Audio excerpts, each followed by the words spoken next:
আসসালামু আলাইকুম সুপ্রিয় নবম শ্রেণীর প্রিয় শিক্ষার্থী বন্ধুরা, আশা করি তোমরা সকলে ভালো আছো। আজকে এই ক্লাসে আমরা বাস্তব সংখ্যার গুরুত্বপূর্ণ একটি বিষয় আলোচনা করতে যাচ্ছি। ক্লাসটি খুবই গুরুত্বপূর্ণ, দেখলে অবশ্যই উপকৃত হবে। এখানে দেখো বাস্তব সংখ্যা। প্রথমে আলোচনা হচ্ছে বাস্তব সংখ্যা। বাস্তব সংখ্যা মূলত দুই প্রকার, মূলত এবং অমূলত সংখ্যা। তাহলে বাস্তব সংখ্যা প্রকার দুই প্রকার, একটা হচ্ছে মূলত এবং অমূলত।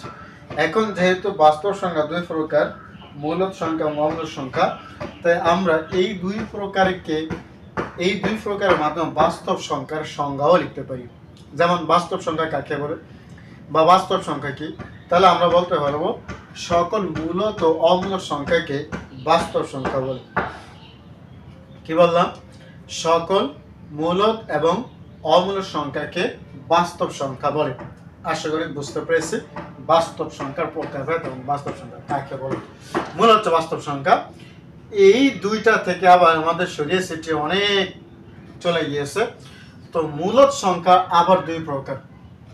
আমাদের গুরুত্বপূর্ণ বিষয় হচ্ছে মূলত এবং অমূলত সংখ্যা।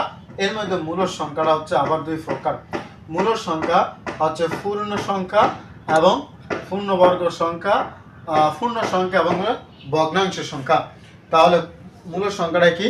পূর্ণ সংখ্যা এবং হচ্ছে আমাদের কি ভগ্নাংশ সংখ্যা। তাহলে পূর্ণ সংখ্যা হচ্ছে আমাদের দুই প্রকার, মূলত সংখ্যা হচ্ছে আমাদের দুই প্রকার, পূর্ণ সংখ্যা এবং ভগ্নাংশ সংখ্যা। এখন যদি আমি সংজ্ঞা বলি যে মূলত সংখ্যা কাকে বলে, তা আমরা বলতে হবে সকল পূর্ণ ও ভগ্নাংশ সংখ্যাকে মূলত সংখ্যা বলে। সকল পূর্ণ ও ভগ্নাংশ সংখ্যাকে মূলত সংখ্যা বলে। এটা মূলত সংখ্যার সংজ্ঞা। এখন আসো পূর্ণ সংখ্যা কাকে বলে। পূর্ণ সংখ্যা কাকে বলে এইটা বোঝানোর জন্য আমরা একটু নিচে যাচ্ছি।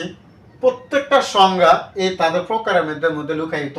দেখো পূর্ণ সংখ্যা আবার দুই প্রকার, ধনাত্মক সংখ্যা এবং ঋণাত্মক সংখ্যা। পূর্ণ সংখ্যা আবার দুই প্রকার, ধনাত্মক সংখ্যা এবং ঋণাত্মক সংখ্যা। এখানে মাঝে একটা শূন্য দিয়ে ইন্ডিকেট করা হয়েছে যে এই পূর্ণ সংখ্যা ধনাত্মক ও ঋণাত্মক সংখ্যাটা হচ্ছে পূর্ণ সংখ্যার মাঝে, জিরোর মাঝে, অর্থাৎ শূন্য থেকে। খেয়াল করো, প্রথমে আমি পূর্ণ সংখ্যার সংখ্যাটা বলি। যেহেতু পূর্ণ সংখ্যা দুই প্রকার, ধনাত্মক ও ঋণাত্মক সংখ্যা, সেজন্য সকল ধনাত্মক ও ঋণাত্মক অখণ্ড সংখ্যাসমূহকে পূর্ণ সংখ্যা বলে। তো তোমরা যেহেতু নতুন, ধনাত্মক মানে হচ্ছে প্লাস, তো +1 +2 এর শূন্য সহ কিন্তু +2 +3 ইত্যাদি, -1 -2 -3 এভাবে যাইতেই থাকবে। এটা কিন্তু শূন্য সহ। তাহলে শূন্য সহ সকল ধনাত্মক ও ঋণাত্মক অখণ্ড সংখ্যাসমূহকে কি বলা হয়? পূর্ণ সংখ্যা বলা হয়। আশা করি তোমরা বুঝতে পেরেছো পূর্ণ সংখ্যার সংখ্যা। এরপরে আসো ধনাত্মক সংখ্যা। ধনাত্মক সংখ্যাটা আবার দুই প্রকার, একটা হচ্ছে মৌলিক সংখ্যা আর একটা হচ্ছে অমৌলিক সংখ্যা। বিস্তারিত আলোচনা আজকে এই বাস্তব সংখ্যার প্রকারের মধ্যে রয়েছে।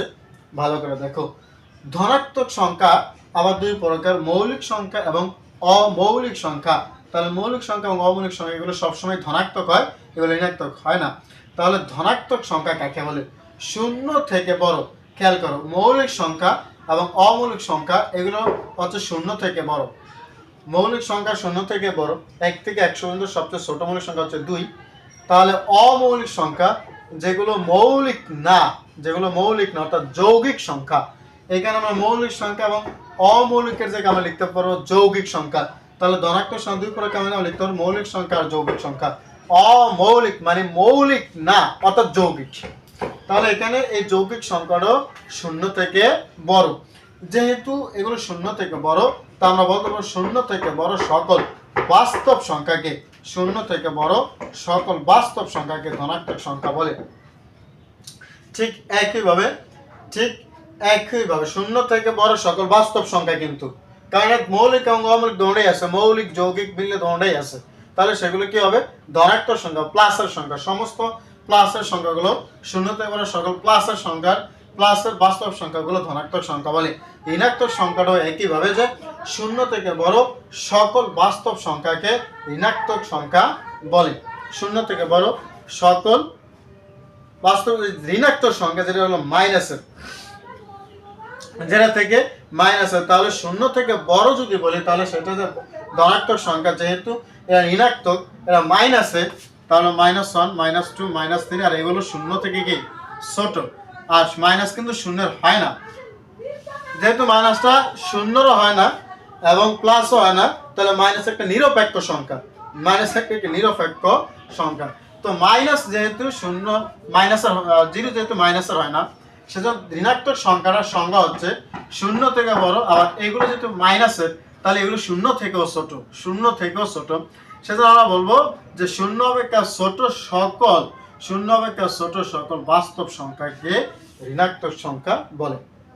কারণ বাস্তব সংখ্যার মধ্যে মূলত আমরা সকল সংখ্যা বাস্তব সংখ্যা বলে, এখানে প্লাসও আছে মাইনাসও আছে।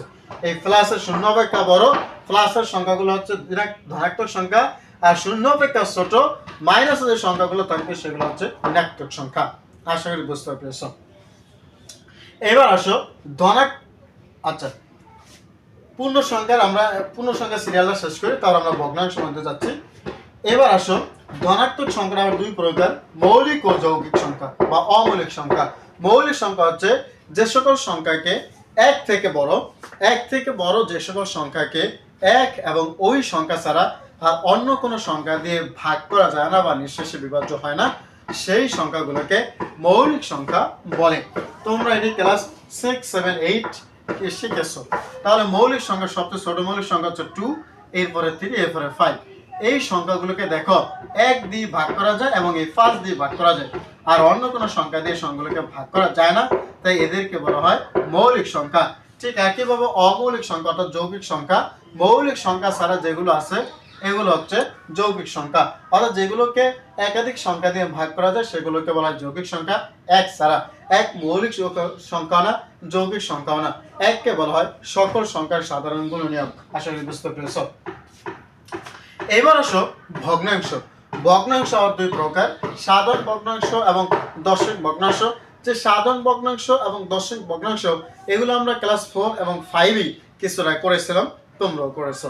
তোমরা অবশ্যই সাধারণ ভগ্নাংশ এবং দশমিক ভগ্নাংশ প্রকারটা না, জাস্ট সাধারণ ভগ্নাংশ এবং দশমিক ভগ্নাংশটা তোমরা অবশ্যই করেছো, আইডিয়া আছে। তো সাধারণ ভগ্নাংশটা তো জানোই এটা কিভাবে লাগবে, 5/3, 8/5 ইত্যাদি ইত্যাদি। আর দশমিক ভগ্নাংশ তো তোমরা জানো যে 0.37 অথবা 7.50 ইত্যাদি এরকম আর কি দশমিক ভগ্নাংশ।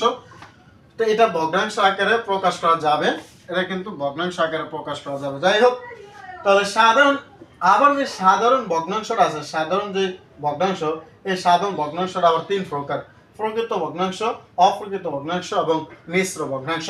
তো প্রকৃত এনে দেখো, অপ্রকৃত থেকে একটা তীর চিহ্ন দিকে, আবার মিশ্রতে একটা তীর চিহ্ন এই দিকে। এর মানে হচ্ছে যে অপ্রকৃত ভগ্নাংশকে মিশ্র ভগ্নাংশ আকারে প্রকাশ করা যাবে, আবার মিশ্র ভগ্নাংশ আবার অপ্রকৃত ভগ্নাংশ। যেটা অপ্রকৃত ভগ্নাংশ সেটাই মিশ্র ভগ্নাংশ, যেটা মিশ্র ভগ্নাংশ সেটাই অপ্রকৃত ভগ্নাংশ। আসলে বুঝতে পেরেছ। তাহলে সাধারণ ভগ্নাংশ গেল। এবার আসো দশমিক ভগ্নাংশ। দশমিক ভগ্নাংশ সসীম দশমিক ভগ্নাংশ এবং অসীম আবৃত্ত দশমিক ভগ্নাংশ। তাহলে একটু খেয়াল করে আগে সসীম দশমিক ভগ্নাংশের কথা বলে নেই। সসীম মানে হচ্ছে শেষ, সসীম মানে শেষ, অর্থাৎ যার শুরু আছে এবং শেষও আছে, যার শুরু আছে এবং শেষও আছে সেটাকে বলা হয় সসীম। তাহলে যেহেতু এটা সসীম দশমিক ভগ্নাংশ, অর্থাৎ যে সকল ভগ্নাংশের যে সকল দশমিক ভগ্নাংশের শুরু ও শেষ আছে তাকে বলা হয় সসীম দশমিক ভগ্নাংশ। এবার আসো অসীম আবৃত্ত ভগ্নাংশ। অসীম আবৃত্ত ভগ্নাংশ, যেহেতু সসীম হচ্ছে শুরু ও শেষ আছে, তার মানে অসীম শুরু আছে তো শেষ নেই। আর যেহেতু আবৃত্ত একটা কথা উল্লেখ রয়েছে, আবৃত্ত হচ্ছে বন্ধুরা, আবৃত্ত হচ্ছে এরকম দেখো 0.35 পৌনঃপুনিক 7 পৌনঃপুনিক ... এভাবে গেছে। এই যে উপরে যে পৌনঃপুনিক চিহ্নটা দিলাম পৌনঃপুনিক, এটি হচ্ছে বন্ধুরা আবৃত্ত। এটি হচ্ছে কি আবৃত্ত। উপরে যে পৌনঃপুনিক চিহ্নটা থাকবে, উপরে যে পৌনঃপুনিক বিন্দু থাকবে এটাকে বলা হয় আবৃত্ত। যেমন 0.9, 6, 7, তো এরকম ধর এই 7 এর উপরে 9 এর উপরে পৌনঃপুনিক আছে, এভাবে চলতেই থাকলো, এই সংখ্যাটা এভাবে চলতে থাকলো। এটাকে বলা হয় অসীম আবৃত্ত দশমিক ভগ্নাংশ, অথবা এটা এভাবে তুমি বলতে পারো যে এবার 0.67 dot dot dot dot dot dot মানে 7 পৌনঃফনিক এবার এই ডট ডট নিচে দিয়ে গেছে, তার মানে এটা এই সংখ্যাটা কোনো শেষ নেই, এটা চলতেই থাকবে। এই জন্য এইটাকে বলা হয় অসীম আবৃত দশমিক ভগ্নাংশ। তো আশা করি তোমরা এই অসীম আবৃত দশমিক ভগ্নাংশের বিষয়টা তোমরা বুঝতে পেরেছ। এইবার আসো অমূলদ সংখ্যা। অমূলদ সংখ্যা কাকে বলে?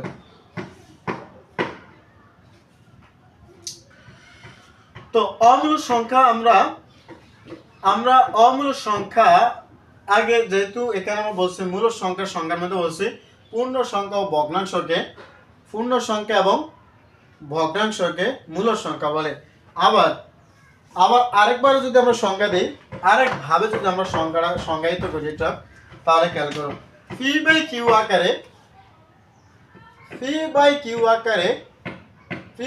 আকারে প্রকাশ কর পি বাই কিউ আকারের ভগ্নাংশকে মূলদ সংখ্যা বলে। তাহলে আমরা কি বলতে পারবো যে পি বাই কিউ আকারের সংখ্যার ভগ্নাংশকে কি বলা হয়? পূর্ণ সংখ্যা, মূলদ সংখ্যা বলে। আবার একটু খেয়াল করো, এটা তোমার এত মানে যেটা বলছি আমার মনে হয় এটাই সহজ, যে মূলত অমূলদ মানে পূর্ণ ও সকল পূর্ণ ও ভগ্নাংশ সংখ্যাকে মূলদ সংখ্যা বলে। তো এইখানে যে বিষয়টা আলোচনা করার কথা ছিল, তোমরা মূলদ সংখ্যা পড়বা যে পূর্ণ ও ভগ্নাংশ সংখ্যাকে মূলদ সংখ্যা বলে। এখানে ভগ্নাংশের সংখ্যাটা আমরা একটু বলি। ভগ্নাংশ সংখ্যার সাথে আর অমূলদ সংখ্যার সাথে একটু রিলেটেড রয়েছে। তো ভগ্নাংশ সংখ্যাটা চাইতে আমি যেটা প্রথম বলছিলাম যে ভগ্নাংশ যে সকল সংখ্যাকে পি বাই কিউ আকারে প্রকাশ করা যায়, যে সকল সংখ্যাকে পি বাই কিউ আকারে প্রকাশ করা যায় সেসকল সংখ্যাকে ভগ্নাংশ সংখ্যা বলে, যেখানে কিউটা 1 থেকে বড়, যেখানে কিউটা কি 1 থেকে বড়। কারণ কিউ যদি 1 থেকে বড় না হয় তাহলে কি এটা ভগ্নাংশ হবে? না, এটা ভগ্নাংশ হবে না। তাই কিউটা অবশ্যই 1 থেকে বড় হতে হবে, একটি ভগ্নাংশ হতে হবে। আবার ফিটাও 0 থেকে বড় হতে হবে, ফিটাও 0 থেকে বড় হতে হবে। যদি ফি 0 থেকে বড় না হয় তাহলে ভগ্নাংশ হবে না। সেই জন্য যদি ফি বাই কোনো সংখ্যাকে ফি বাই কিউ আকারে প্রকাশ করা যায় তাহলে সেই সংখ্যাকে ভগ্নাংশ বলে, যেখানে ফি হবে 0 থেকে বড় আর কিউ হবে 1 থেকে বড় এবং ফি ও কিউ হবে পরস্পর সহমৌলিক সংখ্যা। যদি পরস্পর সহমৌলিক সংখ্যা না হয় তাহলে সেটা ভগ্নাংশ হবে না। এখন প্রশ্ন করতে পারো ভাইয়া যে সহমৌলিক সংখ্যা কাকে বলে? যে সহমৌলিক সংখ্যাটা তো বুঝতে পেলাম না, একটু এটা মুছি। সহমৌলিক সংখ্যা তো বুঝতে পেলাম না, এইটা আবার কি? সহমৌলিক সংখ্যা হচ্ছে, সেটা বলে দেই। সহমৌলিক সংখ্যা হচ্ছে দুই বা ততোধিক সংখ্যার গসাগু যদি 1 হয় তাহলে ওই সংখ্যাগুলো পরস্পর সহমৌলিক সংখ্যা, অর্থাৎ ওদের গসাগু হচ্ছে 1, ওদের মধ্যে আর কোনো সংখ্যা দিয়ে ভাগ করা যাবে না, সেটাই হচ্ছে সহমৌলিক সংখ্যা। যেমন খেয়াল করো 5/3, এইটা কিন্তু একটা সহমৌলিক সংখ্যা, কারণ এদের মধ্যে কোনো কিছু দিয়ে ভাগ করা যাবে না, এটা একটা সহমৌলিক ভগ্নাংশ। আবার যদি ধরো তুমি 8/9, এদের মধ্যে কিন্তু কোনো সংখ্যা দিয়ে ভাগ করা যাবে না। তো এরা এক একটা পরস্পর সহমৌলিক সংখ্যা। তাই পি বাই কিউ আকারে যে ভগ্নাংশটা হবে সেই ভগ্নাংশটা অবশ্যই পি হবে 0 থেকে বড়, কিউ হবে 1 থেকে বড় এবং সহমৌলিক সংখ্যা হতে হবে। সহমৌলিক সংখ্যা অর্থাৎ যাদের ঘষাগু হবে কি 1, অর্থাৎ এদের ভাগ করলে 3 আর 5 এর ঘষাগু কিন্তু 1 হবে, কারণ এদেরকে কোনো সংখ্যা দিয়ে ভাগ করা যায় না। তাই যেহেতু 3 ও 5 এর ঘষাগু 1, তাই এরা পরস্পর সহমৌলিক সংখ্যা এবং এইটা একটা ভগ্নাংশ, যেটাকে পি বাই কিউ আকারে প্রকাশ করা গেছে, তাই এইটাকে আমরা ভগ্নাংশ বলি। আসলে ভগ্নাংশের বিষয়টা সহমৌলিক সংখ্যা কি এবং পি বাই কিউ এর মধ্যে যে সম্পর্ক সেটা তোমরা বুঝতে পেরেছো। এইবার আসো অমূলদ সংখ্যা। এবার আসি অমূলদ সংখ্যা। তো এখানে আমরা বলছি পি বাই কিউ আকারে প্রকাশ করা গেলে সেটা ভগ্নাংশ সংখ্যা, যেখানে পি ও কিউ সহমৌলিক সংখ্যা। আবার অমূলদ সংখ্যাটা হচ্ছে যে সমস্ত সংখ্যা পি বাই কিউ আকারে প্রকাশ করা যায় না, পি বাই কিউ আকারে প্রকাশ করা যায় না, সেটাই হচ্ছে তোমার কি অমূলদ সংখ্যা। তাহলে যে সকল সংখ্যাকে পি বাই কিউ আকারে প্রকাশ করা যায় না সেটা হচ্ছে অমূলদ সংখ্যা, এবং ফি ও কিউ হচ্ছে ফি এবং কিউ পূর্ণ সংখ্যা হতে হবে। পূর্ণ সংখ্যার সঙ্গে আমরা বলেছি সকল শূন্যস্বর সকল ধনাত্মক ও ঋণাত্মক অপূর্ণ সংখ্যাকে পূর্ণ সংখ্যা বলে। তাহলে ফি বাই কিউ আগে যে সময় সংখ্যাকে ফি বাই কিউ আকারে প্রকাশ করা যায় না এবং যেটা পূর্ণ সংখ্যা হয় সেটাকে বলা হয় বা কি সংখ্যা, অমূল্য সংখ্যা। এবার আসে সর্বশেষ অসীম অনাবৃত্ত দশমিক। এখানে আমরা সসীম আবৃত্ত দশমিক প্রকাশ আমরা দেখেছি, যেটা শুরু আছে শেষও আছে। আর সসীম আবৃত্ত দশমিক দেখছি আমরা সসীম অসীম আবৃত্ত। তো অসীম আবৃত্ত হচ্ছে যে অসীম মানে শুরু নাই শেষও নাই। তো আবৃত্ত মানে হচ্ছে পৌনঃপুনিক থাকবো, পৌনঃপুনিক থাকলে যদি এটা শেষ না হয় তাহলে অসীম আবৃত্ত। ঠিক একইভাবে অসীম অনাবৃত্ত দশমিক, অনাবৃত্ত মানে যার কোনো পৌনঃপুনিক থাকবে না, সাধারণ ভগ্নাংশের মতো, সেইটা হবে তোমার অসীম অনাবৃত্ত দশমিক অমূলক সংখ্যা। আশা করি বাস্তব সংখ্যার যে ক্লাসিফিকেশন, শ্রেণী বিভাগ আর একটা সংজ্ঞা সহ প্রকারভেদ তোমরা বুঝতে পেরেছো উদাহরণের মাধ্যমে। আমরা পরবর্তী ক্লাসে যে অঙ্ক রয়েছে সে অঙ্কগুলো আলোচনা করব। ধন্যবাদ সকলকে, আল্লাহ হাফেজ।